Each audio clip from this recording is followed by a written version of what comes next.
बिस्मिल्लाहिर्रहमानिर्रहीम अस्सलामुअलैकुम। Hello everyone, welcome back to my channel. I hope कि आप सब लोग बिल्कुल ठीक होंगे। अल्हम्दुलिल्लाह मैं भी ठीक हूँ। और आज मैंने आपको बहुत सारी चीज़ें दिखानी है। बहुत ज़बरदस्त ये व्लॉग होने वाला है, तो व्लॉग को आप लोगों ने एंड तक देखना है। यहाँ पे मैं बच्चों को सुबह मैंने स्कूल के लिए छोड़ दिया था और दोपहर के टाइम लेने आई थी। अक्सर मैंने जाते वक्त मैं व्लॉग बना लेती हूँ और आते वक्त नहीं बनाती। और मेरी एक सिस्टर ने मुझसे कहा था कि आप बच्चों का स्कूल भी दिखाएं। तो ये जिस स्कूल में मैंने बच्चों को डाला हुआ है, बहुत मुश्किल से मैं इसकी फ़ीस अरेंज कर पाती हूँ। लेकिन मेरी कोशिश यही है कि बच्चों की जो बुनियाद है पढ़ाई की वो अच्छी हो, किसी अच्छे स्कूल में पढ़े, ताकि कल को अगर इनकी बुनियाद अच्छी होगी तो बाकी की तालीम भी ये आसानी से हासिल कर सकेंगे और अच्छे तरीके से पढ़ सकेंगे और अच्छी तालीम इनको मिलेगी।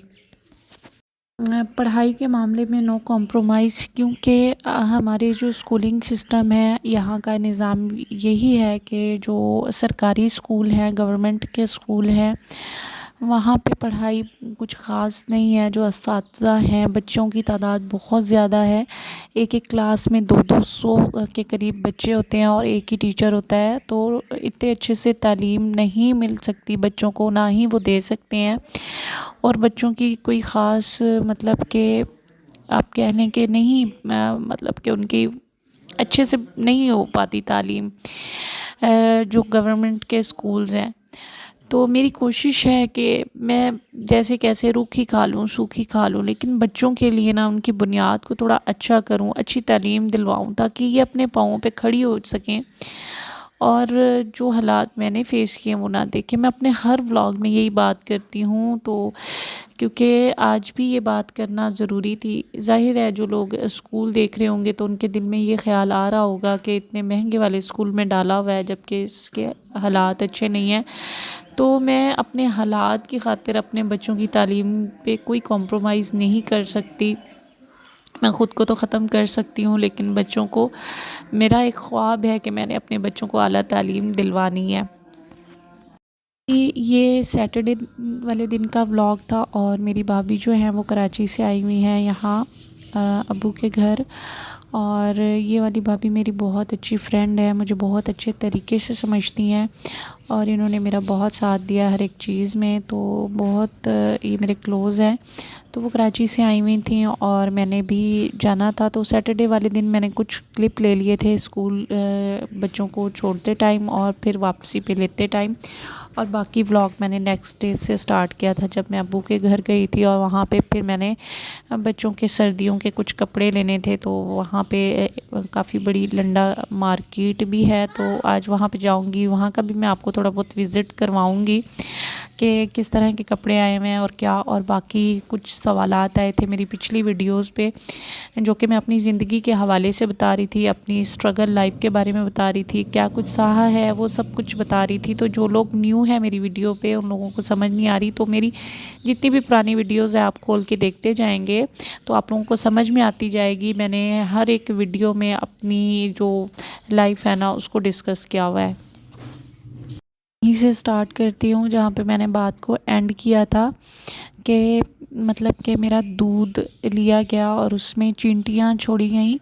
जब मेरी बेटी पैदा हुई तो मतलब मेरी सास को लगता था कि ये सेहत इसकी तभी नहीं अच्छी हो रही, इसकी ग्रोथ अच्छी नहीं हो रही, या वो सेहतमंद नहीं हो रही, मोटी नहीं दिख रही, तो हो सकता है इसका दूध ख़राब है जिसकी वजह से ये सब कुछ हो रहा है। और लेकिन मेरी बेबी जो थी वो प्री मैच्योर बेबी थी, और इतनी जल्दी आपको पता है कि ऐसे बच्चों को जो है वो पालना बहुत मुश्किल काम है, और वो भी एक देहात में बिल्कुल कच्चा मकान, कच्चा सब कुछ, मट्टी मट्टी, और बहुत मुश्किल है देहात की लाइफ। तो मैं आप लोगों के साथ बेसिकली शेयर कर रही हूँ कि शहर से एक औरत आई है, देहात में एक लड़की की शादी होके आई वो, और वो मैं ख़ुद हूँ, और मैं अपनी लाइफ जो है वो डिस्कस कर रही हूँ। खैर, मेरा दूध, मेरी सास ने कहा कि अपना जो दूध है मदर फीड जो बेबी ले रही है उसको दो मुझे, और मैं उसमें चींटियाँ, उन्होंने चम्मच में दूध लिया और उसमें कुछ चींटियाँ डाली गई और चींटियाँ जो थी ऑब्वियसली चींटियाँ मर जाएंगे, चाहे वो अगर आप पानी भी लेंगे उसमें भी चींटियों को छोड़ेंगे तो वो मर ही जाएंगी। लेकिन इन लोगों का ये मानना था कि अगर चींटियाँ मर जाती हैं या वो जो बड़े वाले आंट होते हैं वो मर जाते हैं तो दूध ख़राब होता है, दूध जहरीला होता है जिसकी वजह से वो मर जाते हैं। अगर वो ज़िंदा रहते हैं, वो सरवाइव कर जाते हैं या बाहर निकल आते हैं दूध से, तो वो दूध ठीक होता है और सेहतमंद दूध होता है।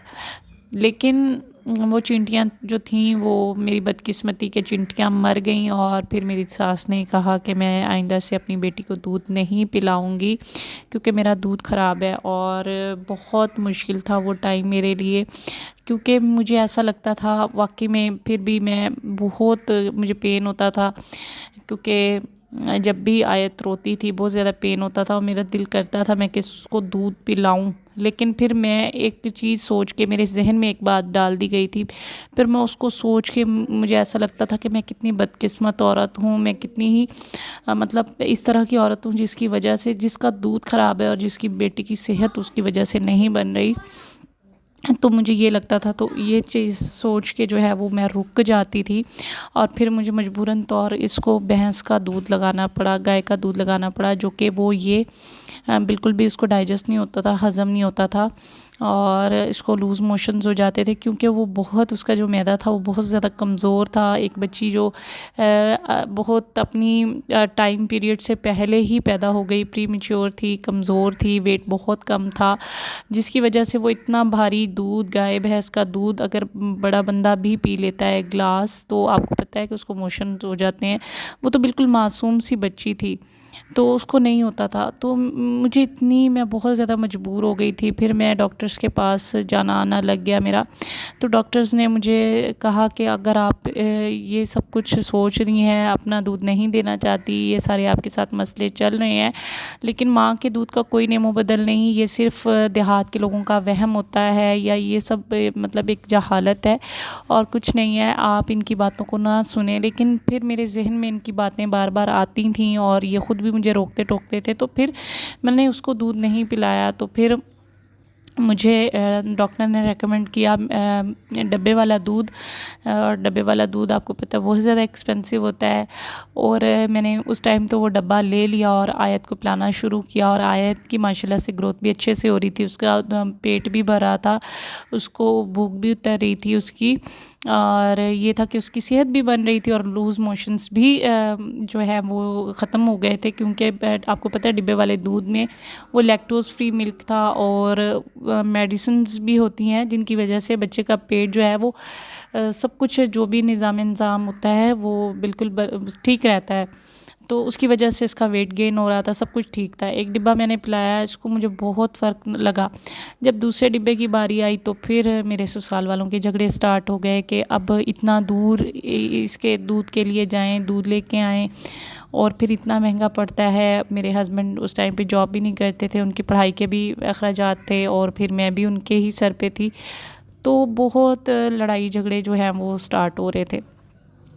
इसी दौरान मैं अपने माँ बाप को ये सारी चीज़ें नहीं बता सकती थी क्योंकि मोबाइल भी उन्हीं का था और मैं मोबाइल पे अगर बात करती तो वो बिल्कुल करीब ही बैठे होते। कोई भी ऐसा टाइम ना होता कि वो घर वालों में से एक भी बंदा जो है इधर उधर हो कि मैं उनको बताऊं कि ये सारे मसले मेरे साथ चल रहे हैं, मैं बहुत ज़्यादा तकलीफ़ में हूँ।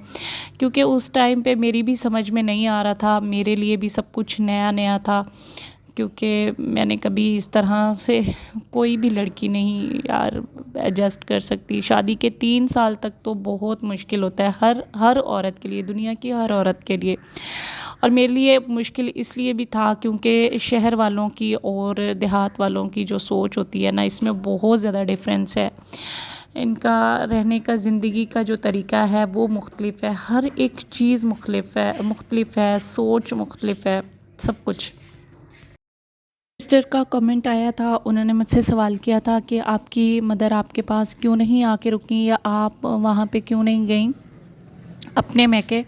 तो मेरी कुछ मजबूरियाँ थी। मेरी सबसे पहली मजबूरी ये थी कि मैं सफ़र नहीं कर सकती थी और दूसरी मजबूरी कि मैं अपने ससुराल वालों की सोच को बहुत अच्छे से समझ चुकी हुई थी। मेरे माँ बाप की ये मजबूरी थी कि मेरी अम्मी जो थी वो जॉब करती थी कराची में और दूसरी मजबूरी उनकी ये थी कि अगर वो मुझे लेके चले जाते और खुदा ना ख्वास्ता कि इंसान के साथ दुख सुख तो हर इंसान के साथ है, अगर कुछ भी हो जाता तो वो लोग ये कहते कि हमारी बहू को ये लोग लेके गए हैं तो हमारे बच्चे के साथ कुछ हो गया, अल्लाह ना करे। तो मतलब कि उनकी सोच इस तरह की थी।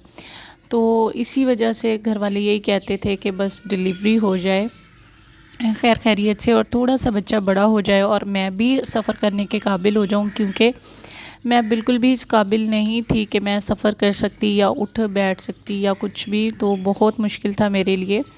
तो अब 1.25 महीने से तो काफ़ी टाइम ऊपर हो चुका था। तो फिर मैंने अपनी अम्मी को फ़ोन किया और उनको मैंने कहा कि आप आ जाएं। उनको ये सारी चीज़ें मैं बिल्कुल भी नहीं बता सकती थी, क्योंकि कोई भी ऐसा टाइम नहीं होता कि जब मेरे ससुराल वाले मेरे सर पे मौजूद ना रहते और मैं अपने माँ बाप को कोई भी शिकायत लगाती या कोई भी इस तरह की बात करती। और वैसे भी वो इतना दूर थे कि मैं उनको क्या ही दुख और तकलीफ़ देती, ये सब कुछ वो कुछ कर तो नहीं सकते थे ना। फिर यूँ अम्मी अब्बू आए और मुझे अपने साथ लेके चले गए। उस टाइम पे आयत जो थी वो 3 माह की थी और उस टाइम की मैं पिक्चर यहाँ पे पेस्ट कर दूँगी, दिखाऊँगी आपको कि वो 3 माह की थी तो कैसी थी। तो हम लोग जब उसको यहाँ से लेके चले गए कराची, तो उस टाइम पे कुछ उसकी भी मतलब वहाँ पे मेरा असली जो इम्तहान था ना, वहाँ जाके स्टार्ट हो गया। क्योंकि मुझे वहाँ जाके पता चला कि मैं फिर से प्रेग्नेंट हो गई हूँ और मेरी जो बेटी है वो भी जो है उसका भी सूखा दूध था। तो बहुत ज़्यादा मसले मसाइल जो थे उस टाइम पे थे और भाइयों के अपने घर थे, भाइयों के अपने बच्चे थे, माँ बाप की अपनी मजबूरियाँ थीं। तो मैंने जाते साथ ही यही सोचा कि मैंने अब जॉब करनी है और फिर मैं आपको बताऊंगी कि मैंने किस तरह से स्ट्रगल किया। तो इंशाल्लाह नेक्स्ट जो वीडियो होगी उसमें मैं वो सारा कराची की जो भी जर्नी है और दूसरी मेरी प्रेगनेंसी की जितनी भी जर्नी है वो आप लोगों के साथ मैं शेयर करूंगी। और कुछ पिक्चर्स जो हैं वो मेरी बेटी की आयत की कि जब वो पैदा हुई कैसी थी और फिर जब वो 3 मंथ की हुई कैसी थी और फिर माशाल्लाह से अल्हम्दुलिल्लाह आज वो 8 से 9 साल की है, तो अब वो कैसी दिखती है वो सारी मैं यहाँ पे आप लोगों के साथ शेयर करूँगी।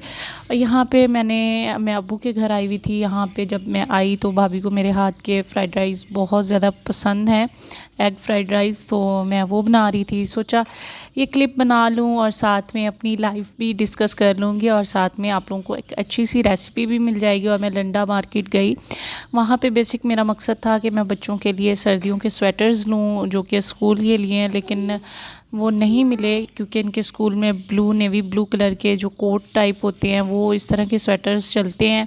स्वेटर्स तो नहीं कहते, कोट ही कहेंगे उसको, कोट चलते हैं, तो वो मुझे लंडा से नहीं मिले। लेकिन कुछ मैंने हुरम फातिमा के छोटे छोटे से कपड़े लिए हैं और कुछ सॉक्स लिए थे जो कि मैं नेक्स्ट वीडियो में दिखाऊंगी। और मैंने लंडा मार्केट की भी आप लोगों को विज़िट करवाया, काफ़ी अच्छे कपड़े आए हुए थे।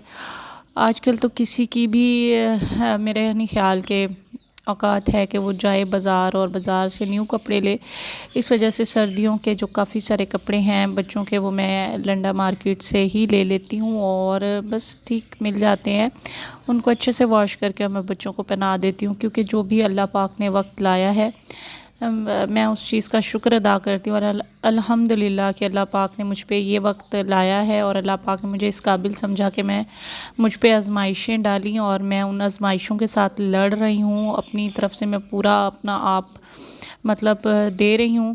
आगे मेरे अल्लाह पाक मेरी नीयत से वाकिफ़ हैं और अल्लाह पाक मुझे इसका अजर ज़रूर देंगे और अल्लाह पाक ज़रूर मेरा हाथ भी पकड़ेंगे। और इंशाल्लाह मैं इन सारी मसले मसाइल और ये जितना भी भंवर है मैं इससे ज़रूर निकलूँगी और एक दिन